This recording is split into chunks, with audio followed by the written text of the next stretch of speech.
BFDI side, wow, I also voice 9! Alright, hello everybody, I'm Carrie, and my brother Michael and I created BFDI 15 years ago. But I also voice tennis ball, and oh my gosh, I see so many clones of myself out there. But also, I can't see right now. I'm Marker, I can't see. It's Marker. yeah. Hello, my name is Michael, and Carrie is my twin brother. I animated the first minute or so of the BFDI episode you just saw. Did you like the episode? Yeah! Some of the characters I voice are loser. Loser, loser, loser, loser.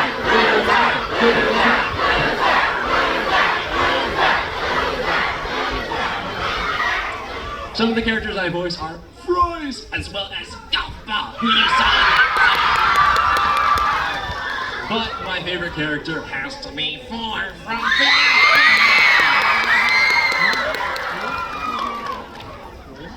Hey everyone, I'm Saundering Emily, also known as just Emily, and I voice 1 in Teapot.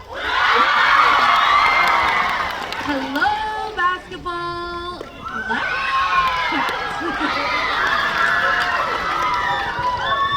Hi everyone, I'm Adam. Similarly to Michael, I actually animated the first minute or so of the II episode you all just watched. Little thing. Some voices I do. I was Tennis Ball's partner in the challenge in BFDIA. Nickel. Thanks for competing with me, Nickel. And thanks to your glue, I could just get on there and, you know. And golly gee, I do test tube as well. And my most well-known role was actually in BFDIA 13 as the guy on the phone when they won a tour to the islands. Yeah, everyone knows that one, obviously. So, yeah. Alright, so I'm Brian. I wrote the episode that we all just watched today, and I also will be writing the finale of Inanimate Insanity 2. Characters I voice include, well, did it have a bowl or did it have a point? Sometimes yes, both is yes, and sometimes yes, both is no. That's ballpoint pen. We also have, well, if there's any spoiled lemon fans in the audience, maybe you can help me finish this game. You need to help me on this. All I wanna do is a party. Great. All right, and then we also have, dearly departed, me phone for us, I sacrificed myself. I think that's about, oh wait, there's one more. There's also Fan, how can we forget? I see all of my fellow fans. Golly, thank you, man. Oh, thank you, that's That was wonderful. Hello, everyone. My name is Justin. I'm a writer-director for Inanimate Insanity. Hello. I'm voicing the characters of the show, such as you just saw me as Meatpad in Inanimate Insanity. We were just doing an Inanimate Insanity Invitational that just wrapped in that I was playing girl with as well as your former finalist, Silver Spoon. Before me. And now passing it off to the new finalist, we have Knife in the house.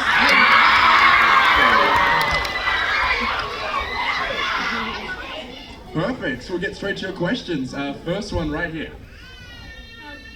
I've done like retirement sports after their season was done. Well, I went straight into retirement after hosting, and it was so relaxing. My hometown has a kitchen where I've been residing. And Laura's the best cook ever. I think that's just a little bit better. Thank you. Yeah. This is a question for for Michael and Carrie. But when the first episode of Inanimate Insanity released, did you feel that Adam was like copying your work? Like that he was like, were you jealous? You guys loved it, right? It was so good. We loved it. No, okay.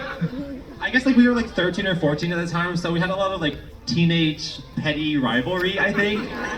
I understand. Yeah, I apologize for all the dislikes. I've removed them. They were earned. It's all good. Thank you so much. Yeah. How did BFDI become a simple animation that everyone loves today? I think I'll thank the YouTube algorithm. In the beginning, the algorithm didn't know what to categorize our videos as, so you'd see in the suggestions the most random, like, sync repair videos. Yeah, I remember we also got paired with like the marble race community for a time. But yeah, I think it's also because back in 2009, 2010, there weren't many people uploading long, like, overarching animations to YouTube yet. And I'll also say this as a non-creator, I feel like as someone who's newer to the OSC community, everyone is just so welcoming and friendly. Like I see so many is doing cosplays and doing fan art on Twitter, so I definitely think the community is what made it what it is now. Yeah, I agree. Thank you so much. You're welcome. And here's Jeremy the Bee. Oh, nice I like beat. that. Thank you. Yeah. I have 2 questions if that's okay. Just one if that's possible. Okay. Okay, so I didn't actually. I'm deciding between one of the 2. Let's see.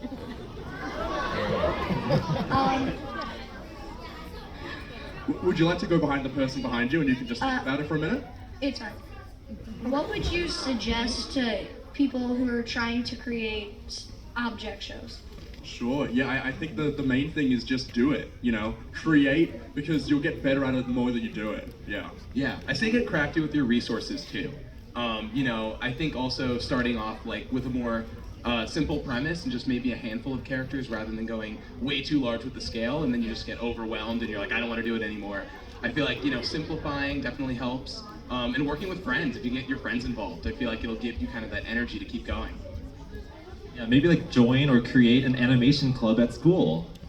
That's what we do. I've heard a lot of people say like, oh, I want to make an object show, but my art isn't good enough, or you know, my voice acting isn't good enough. But I definitely feel like those growing pains where you're not maybe where you want to be with your skills are what will lead you to making the object show that you dreamed of creating. Yeah, thank you so much. Thank you. Thank you. I need to breathe for a second.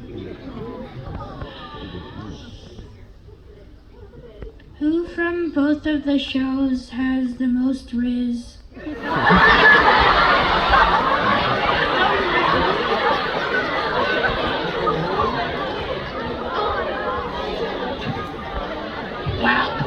I'm Bracelety, and I mean Ice given so much reason. Well, I've been asking a lot of characters if they're down to make a deal, so I think it's me. I think on Anatomy Insanity, the character who thinks he has the most riz is Silver Spoon. However, I think we can all agree it's probably Lightbulb, right? It's Lightbulb, yeah. Thank you so much. And next one on this side. Hi. This one is kind of like weird, but what's Marker's favorite game? Like video game. Okay, I'll ask Marker. Marker, what's your favorite game? I would say it's a tie between toss the dirt and find the markers.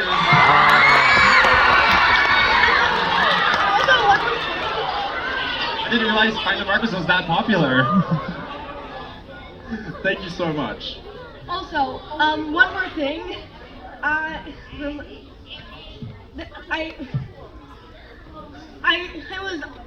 was on the like an Anime Insanity anniversary live stream, and I managed to somehow get a voice clip. I'm gaming. Don't bother me. Brilliant. I'm gaming. Don't bother me. Thank you so much. Thank you. Next to you. Why did you start BFDY. So, sorry, can you repeat that?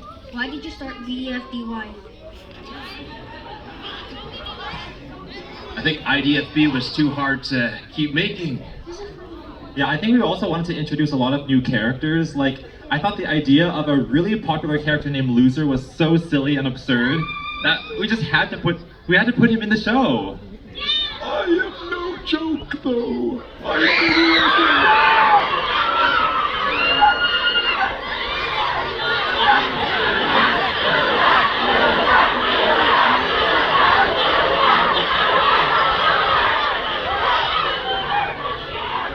Thank you so much. Yeah, this side. This is for the Anatomy and Sanity Club. Why did you make Balloon in the top 3?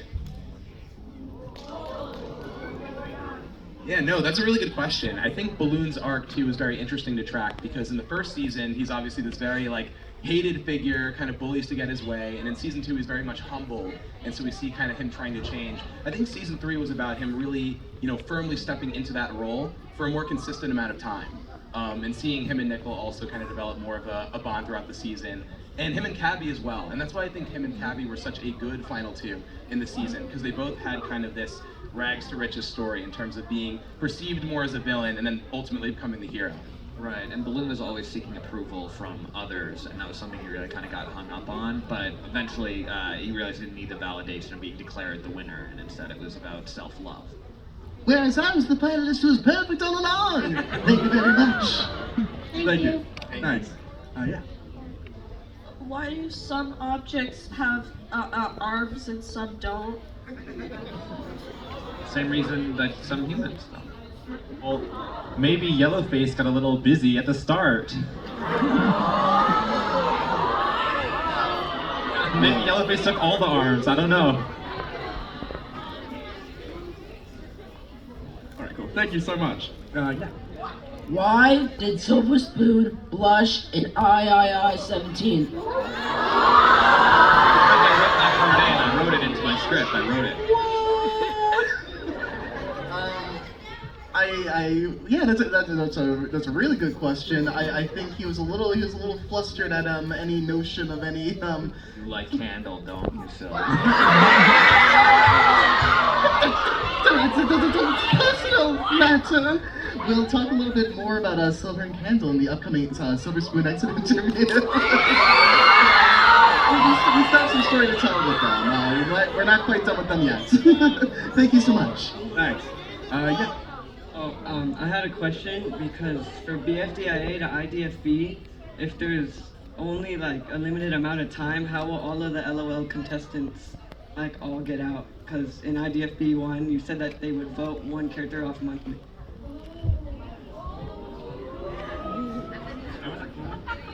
Well, I think they used a wall teleporter at the beginning of IDFB that wasn't that powerful.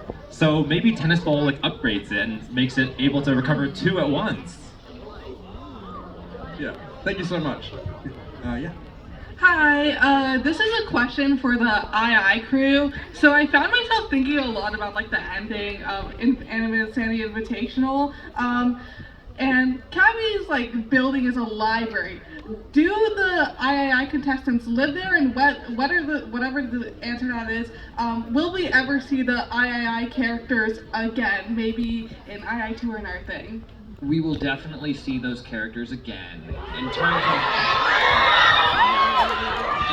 of if whether or not they live, I think some do, but I think the ones that had residence at Hotel OJ remain at Hotel OJ.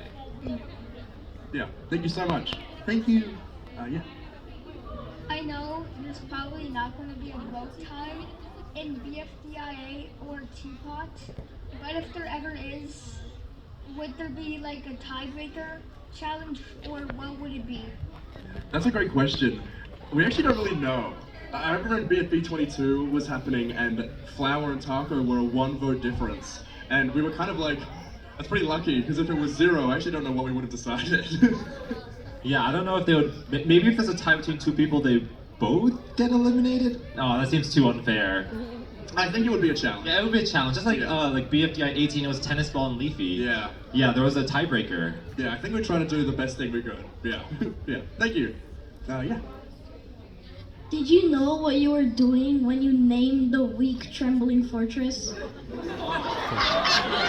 What do you mean? It's just a fortress that happens to be weak and it also happens to be trembling. That's all I know. No, but like the acronym. We didn't notice. We didn't. Yeah. If there's any connection, it's a coincidence. Thank you so much. Thank you. Yeah, on this side, yeah. If we know okay, we know that the ships in the shows are not canonical. But if any ship were to be canon, which one would it be?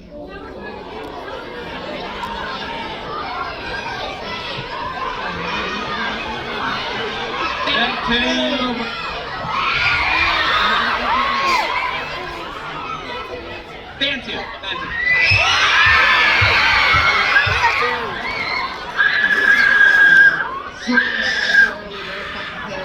But also, Ingrid Oja was like the kind of the original ship for II.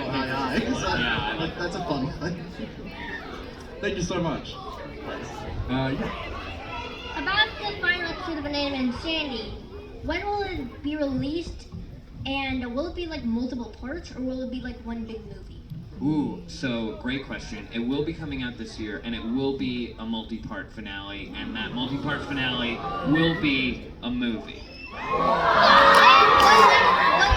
And in anticipation of that movie, I want to ask all of you a question. In terms of who you want to see win the season, I want to hear you make some noise if you want Knife to win.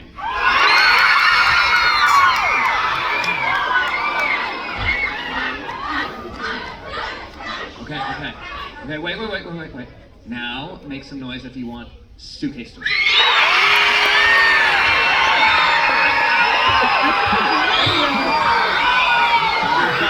You're done!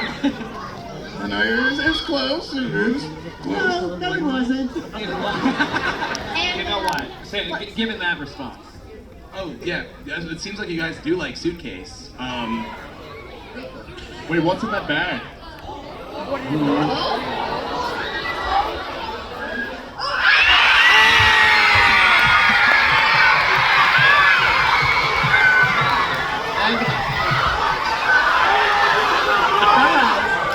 Good thing you said Suitcase. One thing, who do you think is better? Loser or Newbert from Deltarune? My man. I think Loser beats all. Thank you. Yeah.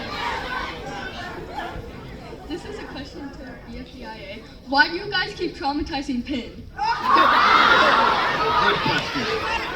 I feel like every villain arc needs to have some like build up to it. You know, like why? Because you've seen the release of it now. Like if she didn't have all those hardships applied to her, then her inflicting the damage back would not have been so satisfying, right? Thank you so much. Nice. Yeah. Where did you get the idea of naming that one BFDI team, which is a mix of letters? Oh, like the one with Dora, Lollipop, Gatey, that team? Oh yeah, Team Blah. I think it was just like, again, like breaking the rules and like the idea that there's no way you can name a team literally saying 8 names at once, because no human can even say that word, right? But we're like, there's no rules on YouTube. We can break all the rules we want, so let's go with it. Thank you so much. Nice. Yeah. I've been wondering this for a long time, and do any of the characters or Algebrillians, do they like have confirmed ages? What would be the age of one? What do you think, Carrie or Michael? Well, I feel like the numbers don't age the same way humans do. They sort of like appear in their universe already like mostly fully formed. Because it's like, you know, math has existed essentially forever. I don't know my history well enough. But yeah, but that's my answer. That they've been ageless forever. Thank you so much. we only have time for a few more questions, so we'll try and get through as many as we can. That's everything. Hi, as a mom of an aspiring YouTube content creator, my question is that if family support is given, that is there, what's the best way that we can support? That's a really good question. Yeah, I love hearing from the parents. I mean, my parents have been so supportive because I moved from Australia to here to do this. So I don't know. I just think let them follow their dreams, and I think that's all we can do. Yeah. Yeah, I think also I would say give them space to mess up. So if they release a few episodes and they're not super successful in the first few months, don't shut them down immediately. I guess that's a given, but give them some time to build up their craft. I also just want to say a big kudos to all the parents here who have waited in line for hours and sit through the episodes when they may not know what is going on. And I definitely think that your kids will grow up more creative and happier because of it. So big applause to all the parents here. Thank you.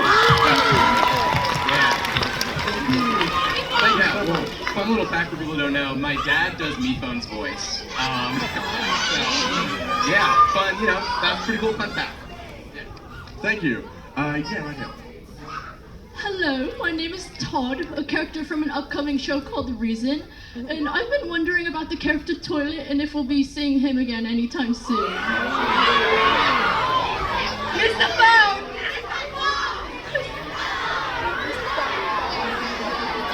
Mr. Brown, Mr. Brown.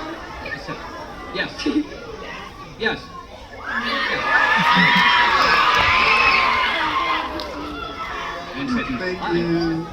Thank you. Yeah. I'm sorry, I'm trying so hard not to cry right now. Okay, my question is for the Inanimate Insanity crew. I wanted to ask if Silver Spoon has a crush on Candle. Yes.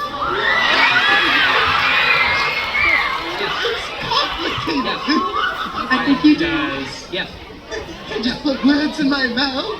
Yes, I can. I'm a writer. That is true. I was kind of saying it earlier. I mean, well, there's a lot more to explore with the two characters, and but there's perhaps some complicated, silly, cute feelings there. You like her. You like her. Perhaps. Thank you. Harry! Amazing. Being both shows seem to making episodes for different seasons at a time. Has there ever been any problems with connecting stories together? And if so, have there been concepts for the storyline that haven't been used? Well, first of all, is that character Aerie from HFJ? So good. Look what you've done. To be ashamed. Yeah, I feel like having the two shows at once has actually only helped production. It feels like people are more excited to work on the other show every other episode, so... Yeah, also one thing I like is that when you have two shows running at the same time, you can reference jokes from the first show in the second one. So for example, barbecue sauce shows up in BFDI, Living and Well, and then in Teapot 9, I think, well, he's not so alive and not so well. Yeah. Thank you so much. Yeah. And final question over here. Thank you. I hope the II crew doesn't mind a world building question.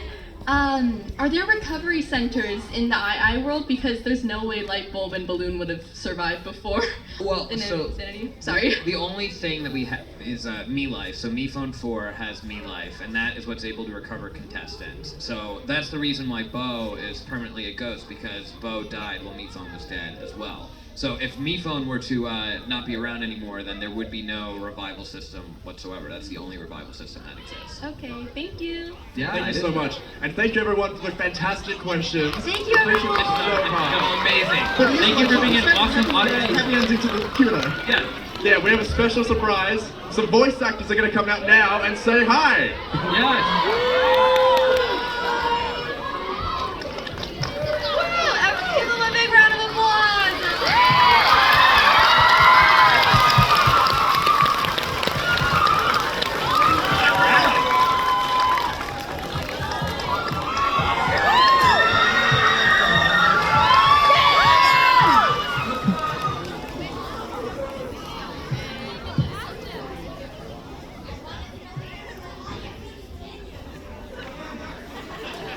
I'm Anthony Cos, Oranco 6, and I wrote the Cake and Steak theme for Teapot. Hello, I am Florence, and I voice 6 in the number specials, and I also write them. Hello. Okay, so I don't really have my voice right now, but my name is Jake, and I voice Conch Shell in Teapot. Hello, I'm Xander, and I voiced Zero, and I also voiced Bob-omb, who had a cameo in this BFDI episode. Hello, I'm Alam Hajich. I voiced Banana Apple in the Pie vs. Pie Day short. Hey guys, I'm Chris Schrafer. I voiced Tao from the Pie Day short. Hi, I'm Lonzo T. I voice Euler's Number from the Pi Day short. I also voice Top Hat from the Nightly Manor. And Subway Seat from 1. Hi, my name's Ben. I voiced Pie in the Pie Day short. You also might know me as the voice of Blue. And I also wrote the music and lyrics to that Taco Meatpad duet. Hello, I'm Webs for Revs. I voiced 7. I did Cherry Jr. the Orphan, and I also wrote and sang This Is BFB and the 16 Years song. Hello, my name is Brian. I'm an animator for J&J and Animation Epic. I'm also a voice actor. You might know me as 10. The last time you guys heard 10, he was like screaming really loud. He's skinless now, but that's okay. And I also was fortunate enough to voice in One Investigations as Garrett Dennis. Thank you. Oh man, there's a lot of pressure. There's a lot of other algebrailians here. A couple multiples of 5 here as well. So, you know, I try to stand out from the crowd. Hi, I'm 5. Hi, I'm Joseph, or TT Guy, and I am a writer and director for BFDI, and I also voice 15! Hi, my name is Dan. I'm an animator and storyboard artist for both shows, and you just saw me on BFDIA 14 as the toilet brush.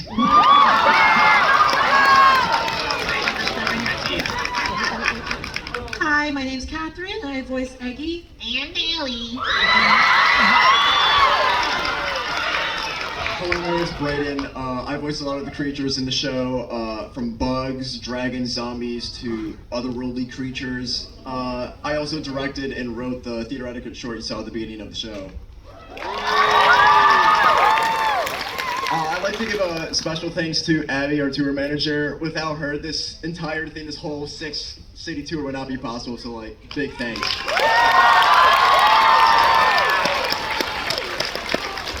Final round of applause for these guys! Thank you everyone for coming. If you're VIP, stay right there. And if not, there's merch and stuff outside. Thank you so much. Thanks for coming.